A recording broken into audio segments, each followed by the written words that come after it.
Ayan, good morning mga kasiko. Panibagong vlog tayo. Ipapakita ko sa inyo ang unang Christian pastor na nag-convert sa pagkatolik dito sa Pilipinas. Shoutout nga pala sa mga nag-subscribe, like and share sa YouTube channel ko, Pritoms TV Kasiko Vlog. Good morning sa inyo. Pakita ko na sa inyo. Marami ring mga Katoliko na mislead, na naniwala na si Manalo ay isang anghel na lumilipad galing sa silangan. Pero kung tingnan natin, totoo bang anghel? Anong katangian sa anghel? May pakpak. Siya may mga pastor ganito, dahil bakit hindi tayo maniwala na virgin si Mama Mary? Dahil sila ay nagkatira sa isang tahanan si Jose. Ilang taon doon sa Nazaret. Anong masasabi ni Maria kung wala siyang gagawin, walang gagawin si Jose sa kanya? Nakatulog lang.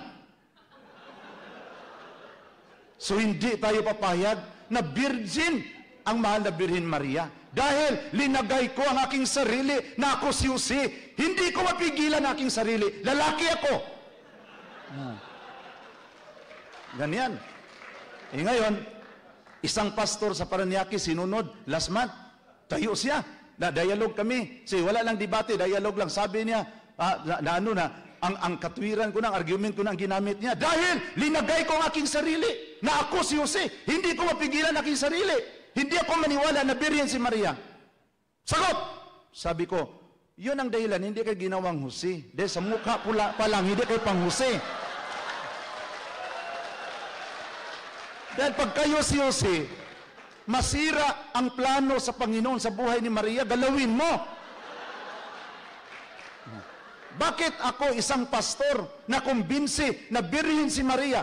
Virgin, dahil Joseph, according to the Bible, was properly informed that the womb of Mama Mary is used for a holy purpose. According to Matthew chapter 1 verse 18 to 22, and the angel of God informed Joseph that what she conceived is from the Holy Spirit, in order that the prophecy of the scripture might be fulfilled, that a virgin in Isaiah chapter 7 verse 14 will conceive and bear his son, and shall name him Emmanuel, which means God is with us. Na-inform si Joseph, isang taong matuwid, hindi kayang gamitin sa isang taong matuwid ang ginamit sa ating Panginoong Diyos. Amen? O yung mga kaparian, ginamit na sa Panginoon. Ang mga babae, kailangan mag-careful na. Maraming hindi pari dito, yun ang tingnan ninyo.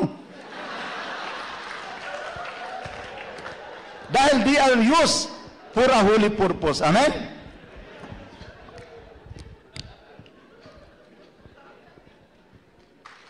Of course naman, sa pastor, wala ring plano. Dahil walang ibang sinisira. Ngunit, isang panahon nagulat ako na sa aking pag-akay ng mga Katoliko, marami ring mamislead. Dahil ito ang nangyari ngayon sa Pilipinas Paano? Kailan kaming mga pastor papasok? Tandaan niyo ito ha?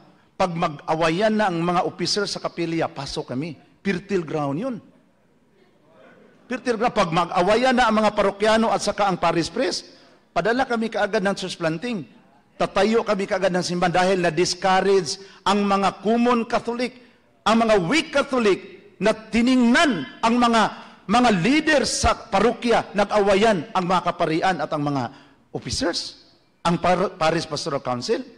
That is a fertile ground of another faith. That's why ngayon, being warriors of our Lord Jesus Christ, we let us be careful of our movement. Baka ito magiging panahon, opportunity, para papasok ang mga bulaang propita at tangayin ang mga tupang binili sa dugo ng ating Panginoong Hesukristo. Amen? Kung ako sa aking sarili, tulad naming mga pastor, may born again, baptist, mga evangelical, magbangayan rin kami. Magbangayan rin kami. Sabi ko, pastor, wag na lang tayo magbangayan. Mas mabuti pa, uwi kayo doon at saka pag-akay ng maraming pastor tulad sa iyo. Kaysa i-compare natin ang masteral mo sa Greek and Hebrew. And then, hanggang ngayon, ilan ng taon, 2 pa lang ang naakay mo. Ang importante ngayon, sinong naakay natin? Sa Panginoon. Amen? Palakpakan natin ang Panginoon. Ngayon, mayroon pa kaming paano namin tinitira si Mama Mary? O tingnan nyo, sabi nila na inangkin ni Jesus si Maria na kanyang nanay. Actually, hindi. Tingnan mo sa Matthew chapter 12, verse 46 to 50. Memorize namin yun lahat. Yung mga verses na parang panira sa Katoliko, memorize namin lahat. Yung pabor sa Katoliko, hindi namin sinali pag memorize.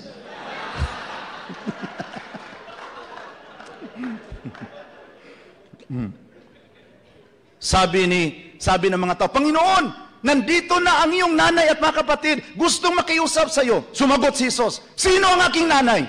Sino ang aking kapatid? Sila na nakikinig sa mga salita ng Diyos at tumutupad nito. Tingnan mo mga kapatid, hindi nga inangkin ni Jesus inay niya si Mama Mary. Sumigaw pa si Jesus Actually, depende lang yun kung pastor ang magbasa. Pero kung Katoliko, iba yun ang pagbasa Sino ba ang aking inay? Sino ba ang aking kapatid? Sila na nakikinig at tumutupad sa salita ng ating Panginoong Diyos. Amen? Pero kung born again yun at sa Iglesia ni Cristo, sino ang aking inay? Sino ang aking kapatid? Pero kung Katoliko yun, sino ang aking inay? Tulad ng isang tatay na si Pilimon nagpaaral sa kaniyang anak. Ngayon, malapit ng exam, nagpadala ng sulat si Tatay Pilimon, tay. Sinulat. Ngayon, wala nang eyeglass, hindi makabasa si Tatay Pilimon dahil walang eyeglass, pinabasa niya sa isang tambay. Ginanon pagbasa, Dear Tatay Pilimon, padalhin mo ako ng pira dahil hindi ako maka-exam kung walang pambayad sa tuition. Anak mo, Renato. Sabi ni Pilimon, dahil lang nakapag-aral ng kolehiyo, sigaw-sigaw na. Nalungkot si Tatay Pilimon. Doon sa ilalim ng kahoy. Bigla na lang dumaan ang katikista. Sabi ng katikista, Tay, bakit malungkot kayo dyan? Sabi niya, itong anak ko, nakapag-aral lang ng kolehiyo. Grabe, sakit magsalita. Tay, ako daw magbasa sa sulat niya. Sabi niya, sige, ikaw Dear Tatay Pilimon, Tay, padalhan mo na ako ng pira dahil pag hindi kayo magpadala, Tay, hindi ako maka-exam next week. Anak mo, Renato, sabi ni Tatay Pilimon, yun ang mabait na anak.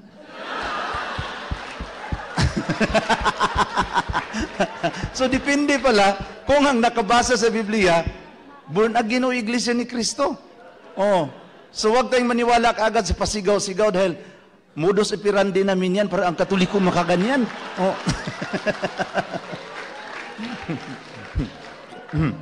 Ngayon, yung nakita ko ang mga paratang namin sa kay Mama Mary, na ang aming argument, bakit tadaan pa kay Maria? Diretso na sa Diyos. Diretso na kay Kristo dahil John 14:6, I am the way, the truth, and the life. Yun ang argument namin. Pero pumasok sa aking isip, mga kapatid, bakit si Jesus hindi nagdiretso pagpunta sa sanlibutan? Dumaan muna sa sinapupunan ng ating mahal na Birhen Maria. There is a significant. Kung ang Panginoon ay dumaan sa sinapupunan ni Mama Mary, kung dumaan muna siya sa kay Mama Mary bago magpunta sa atin, makatuwiran, nadadaan muna tayo sa nanay ng ating tagapagligtas bago tayo lalapit sa ating tagapagligtas, ang ating Panginoon Kristo. Doon ko nakarealize, parang hindi maganda itong sa amin. Memorize namin ang mga verses sa Biblia, ngunit nagdevelop kami ng galit kay Mama Mary. Sana yung na-realize ko noon, mga kapatid sa pastor, na dumami na ang kaalaman namin sa Biblia, mas lumalim ang pagrespeto sa babaeng nagmamahal at nag-aaruga ng ating Panginoon. Ngunit mas lalong araw-araw kaming nag-Bible study, mas lalong lumalim ang aming galit laban sa inay ng ating Panginoong Kristo. Kinukumpara ko, kung ito ang mga Katoliko, ito ang mga hindi Katoliko, mga born again, magsabi, ang Katoliko, 30% lang ang kaalaman sa Biblia. Ito mga born again, 95%. Ngunit, inaway nila at binastos ang aking nanay. Sinong pipiliin ko? Itong kunti lang ang nalaman, ngunit rinirespeto ang aking nanay, o itong maraming nalaman, bastos, binastos ang aking nanay. Ang pipiliin ko ang Katoliko, sila ang paunahin ko pagpasok sa langit dahil rinirespeto nila ang aking nanay at ginagalang ang babaeng nagmamahal at nag-aaruga sa akin. Doon ako nakarealize as a pastor. Ngunit I keep it in my heart because my tatay is also a debater. Pero alam niyo noon, makipagdebate kami pero makahiring kaming Catholic Faith Defender, hindi na kami magpunta. Then mag-usap-usap lang kami, wala na tayong makuha niyan. Catholic Faith Defender na yan, wasting money and time yun. Pabayaan na yan. Dito tayo sa mga bata na Katoliko. Dahil ang mga bata na Katoliko, kunti pa ang nalaman, madali pang makonvert. Pero itong mga Catholic Faith Defender, isang buwan, marami na nalaman, hindi pa makonvert, naubos ang oras sa kapira mo, pabayaan mo na yun sila dyan. Dito tayo sa mga estudyante. That's why estudyante ang focus namin. Ngunit mga kapatid, nakita ko na ang role ni Mama Mary, the mother of God, bakit Diyos? Doon ko nakarealize. Yung tinanong ako ni Father Domingo topic sa Pardo, paano mo yan naiintindihan? Na siya ay nanay ng Diyos dahil ang lumabas sa kanyang sinapupunan Diyos. Ang pinanganak niya Diyos, Emmanuel.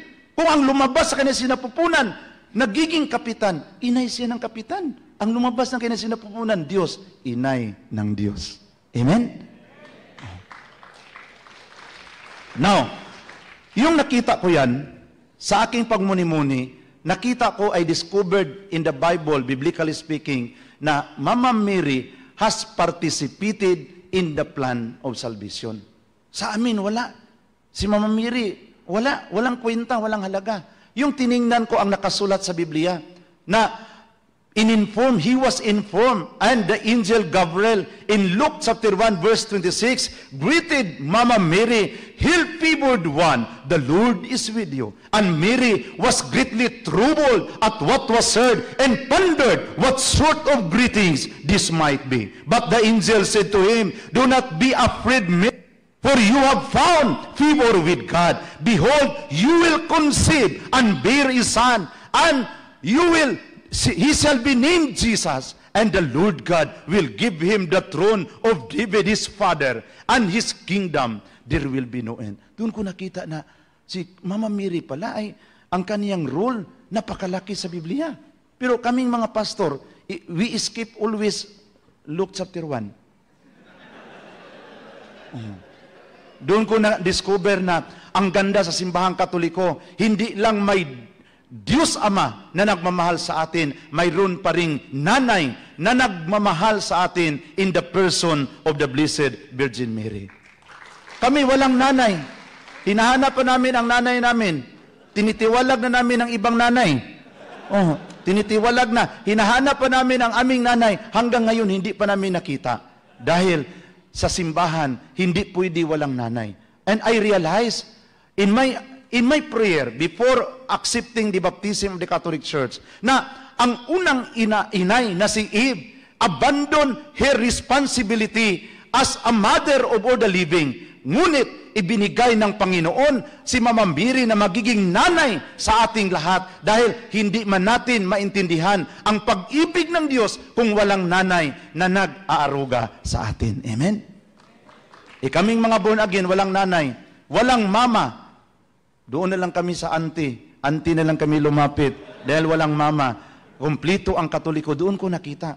So, yung pagtingin ko sa encounter ni Elizabeth at sa kanyang Mama Mary, yung sabi ng Biblia, "And when Elizabeth heard Mama Mary's greetings, the infant in her womb leaped for joy, and Elizabeth was filled with the Holy Spirit." Elizabeth shouted, "Blessed you among women, and blessed is the fruit of thy womb. Why is it allowed to me that the mother of my Lord will visit me? Because when I hear the sound of your greetings, the infant in my womb leap for joy. Blessed are you, Mary, who believed that what was spoken to you by the Lord would be fulfilled." And Mama Mary answered, "My soul glorifies the Lord, and my spirit rejoices in God my Savior, for He has mindful of me, the humble state of His servant. Behold, from now on, all generation will call me blessed." Kami mga Protestante, mga born again, hindi kami tumawag na blessed si Mama Mary. Kami lang ang generation na tumanggi tatawag. Delikado kung saan kami galing, di ba? All generation will call me blessed. Ang generation ng born again, mga Baptist, hindi tumawag na blessed. Delikado doon ko nakita, delikado kami. And another analysis na aking nakita, the first mother encountered the devil and the first mother was defeated by the power of the devil because she listened to the words of the devil. But the second mother will accept the challenge. In that second challenge, the Almighty God assured us that the second mother will defeat the dragon according to Genesis chapter 3 verse 15, I will put enmity between you and the woman, between your offspring and your offspring. You will strike at his head, but he will strike at your head. Yung nakita ko yun, mga kapatid. Bangayan si Mama Mary at saka si ang dragon, mag-away sila. Sabi ko, Lord, saan kami papanig? yung kinuklos ko ang aking mata, nakita ko na ang lahat ng mga Katoliko doon sa likuran ni Mama Mary habang nakipaglaban siya sa dragon. Lahat ng mga Katoliko. Pero I close my eyes again, nakita ko ang lahat ng mga born again doon sa likuran sa dragon. Nakinabahan ako. Then, imposible man na doon kami sa panig ni Mama Mary dahil sa picture pa lang sinunog na namin. Imposible kung doon kami papanig kay Mama Mary. Yung I close my eyes again, parang doon kami sa likuran ng dragon.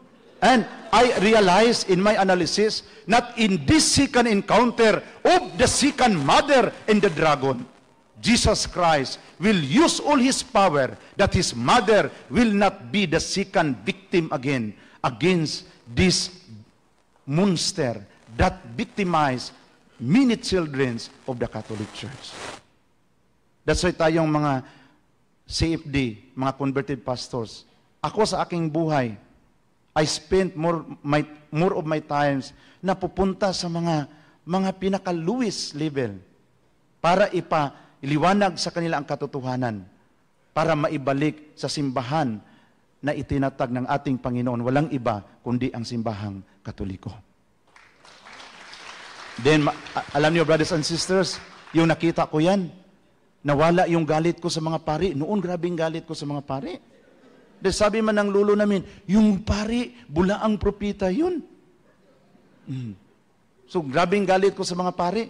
Ngunit yung nabasa ko ang Malakay chapter 2 verse 7, for the priest lives preserved knowledge. People should go to them and ask my will because they are the messenger of the Almighty God.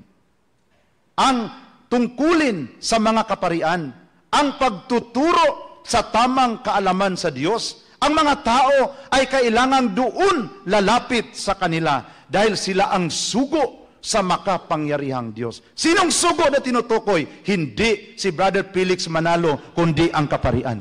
Amen?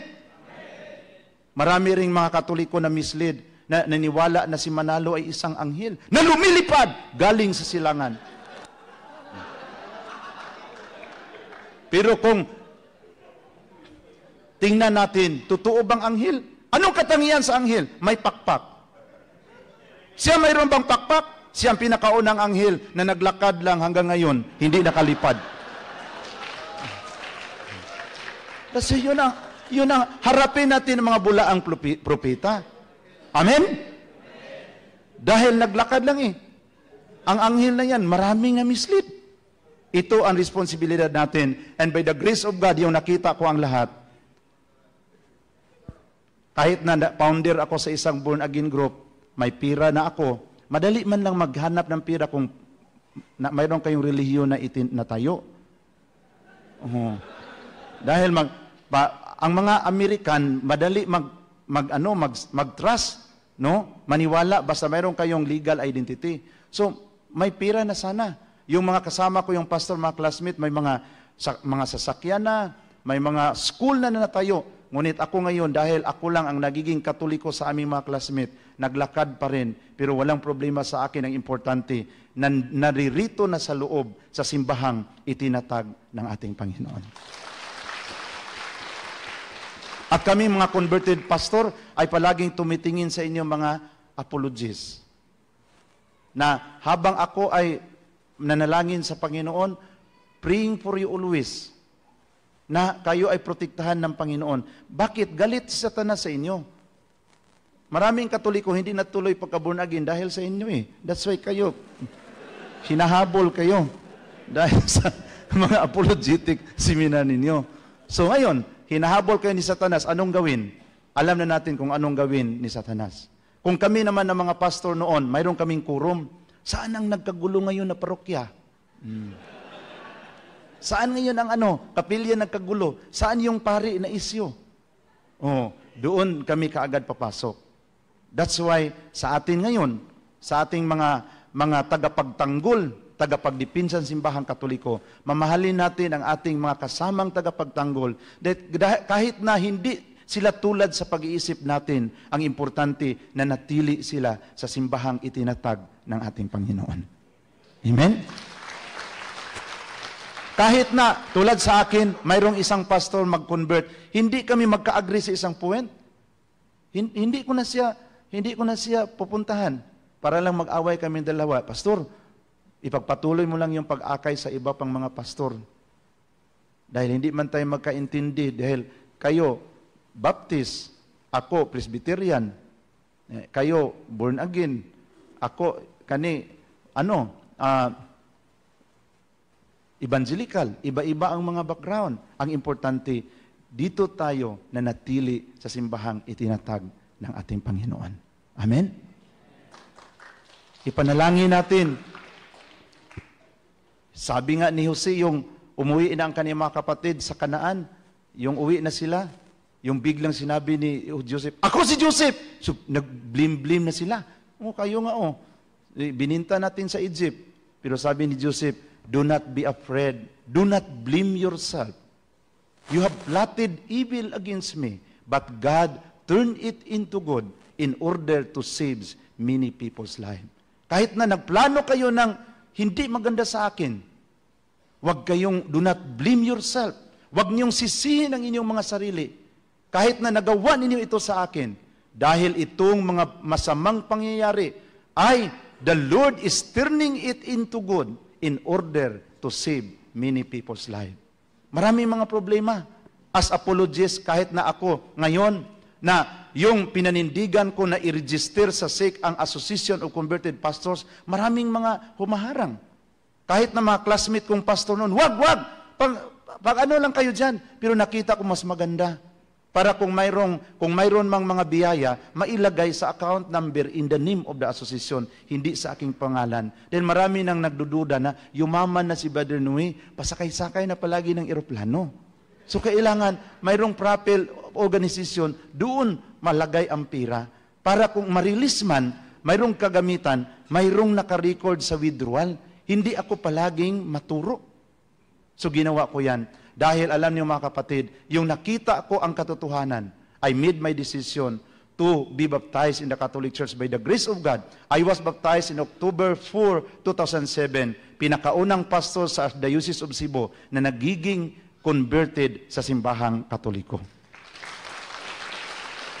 Yung binyagan ako maraming mga pagsubok, my own family, issues left and right. Pero sabi ko sa Panginoon, Panginoon, hindi ako maka-promise na hindi ako magkamali. Ngunit i-promise ko sa iyo na kahit magkamali ako, hindi na rin ako tatalikod sa simbahang Katoliko, ang simbahang itinayo mo. Binigay sa Panginoon ang kaloob na makapunta ako sa Hulilan. Nakapunta ako sa Hulilan. Nakita ko doon na mismo sa bahay ni Mama Mary ni Jesus sa Nazaret, Katolikong simbahan ang nakatayo. Pagpunta ko sa bahay ni San Pedro sa Capernaum, Katolikong simbahan. Sabi ng aking makasamang pastor, hindi, the church is the assembly of the believer. Mali yun dyan, hindi building. Sabi ko, anong ibig mong sabihin? Yung simbahan mo na hindi nakatayo dito, yun ang i-recommend mo? So, hindi, the church is not a building. But the church build a building kung saan sila magtitipon-tipon. Sabi nga ng lulo ko, hindi Katoliko! Mali ang Katoliko! Pagpunta ko, nabrinuwas ako sa aking lulo. Pagpunta ko doon, Katoliko pala. Sa bahay ni Peter, sa bahay ni Mama Mary sa Nazaret. Sabi ko, Lord, patawarin mo ang lulo ko. Dahil hindi man siya nakapunta sa Hulilan. Hindi nga nakapunta ng Boracay, sa Hulilan pa ba? So of course mga kapatid, yung pag uwi ko sa Pilipinas, dala-dala ko ang mga picture doon sa bahay ni St. Peter, sa bahay ni Mama Mary, ang aking tatay. Hindi ako maniwala na si Maria, inay ng Diyos. Sabi ko, tay, pag ipagpatuloy mo yung pagsunog sa mga larawan ni Mama Mary, tay, ang masaktan si Jesus. Wala yun sa Biblia. So, of course naman. Hindi man yung kailangang ilagay sa Biblia yung panununog mo.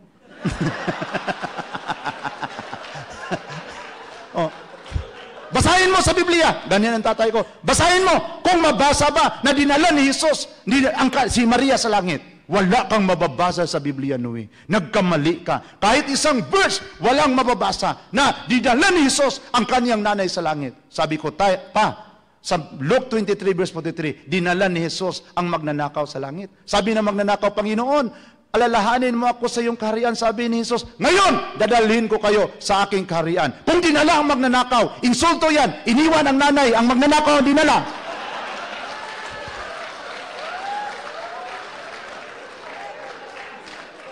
Imagine, ang magnanakaw dinala, ang nanay iniwan. Kung si Jesus may capacity, if Jesus has the capacity to bring the thief into heaven, there is no reason that Jesus has no capacity to bring his mother into paradise. That is a great insult. Hindi na kailangan basahin pa sa Biblia pa. Sabi, na ganyan aking papa. Ang nanay mo mag-collapse. Dalhin mo sa ospital, hindi. O born again ka na. Magsabi na, wag mo na. Basahin mo na natin sa Biblia kung dalhin ba natin si mama sa Biblia. Na. Sorry, Gidma, dahil wala sa Biblia, oh.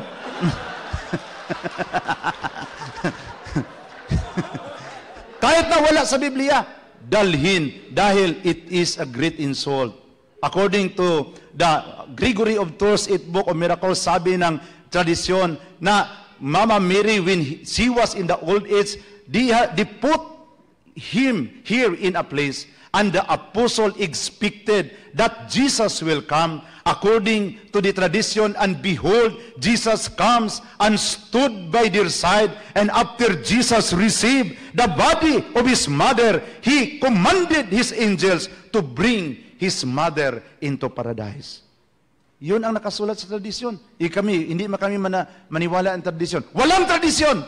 Hindi tayo maniwala ang tradisyon.